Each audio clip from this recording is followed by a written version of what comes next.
So, hello guys, a day in a life with me. So, parang tinatamad ako doon. New upload ko lang to ha. Kasi, yung isang account ko ay nawala. Yung may ewan. Merpek bilag. May padila. Snake yarn. Shout out po sa may mga alagang snake.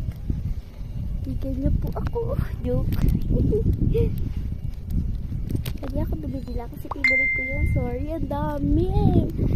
Nag-chat yung coach ko ng karate.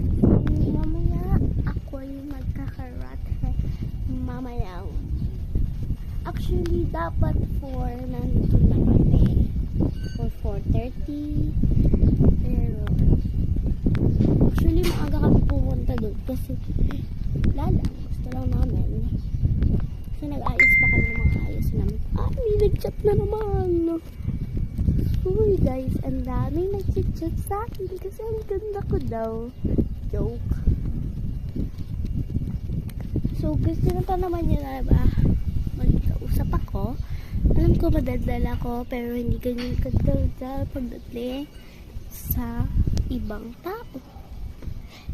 Kinikilala ko muna sila tapos pagkatapos pag naalam ko na yung personality nila, pag kunyari tahimik lang yung personality nila, papaingayin ko sila katulad ng kaklase kong lalaki.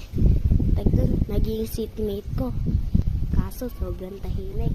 Ayoko nang tahimik ang paligid ko. Gusto ko maingay. Kunti lang. Si ano po yun, babae pala, babae.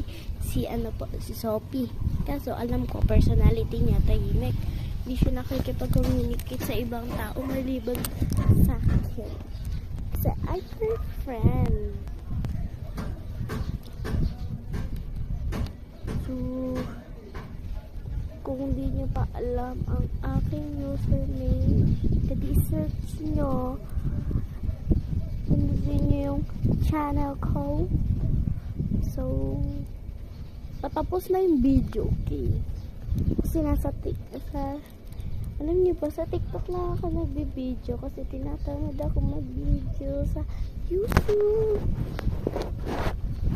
Ako lang sa YouTube, so peace out. Bye.